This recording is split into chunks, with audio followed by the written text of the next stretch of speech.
Hey everybody, let's talk about Autodesk Inventor, sheet metal, and DXF.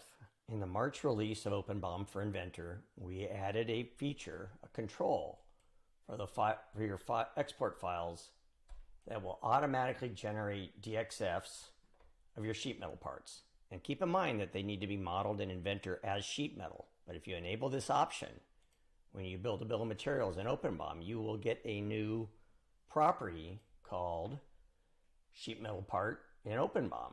And what I like about this is if you don't get a DXF here, it indicates that you might have something wrong in your modeling. For example, this part although it looks like sheet metal, wasn't modeled using sheet metal features.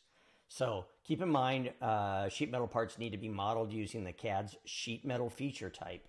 And when you do that, you will get DXF files for all of your sheet metal parts, and you're really going to enjoy it. So give it a look. Here's another assembly where I've got all my parts coming out as DXFs.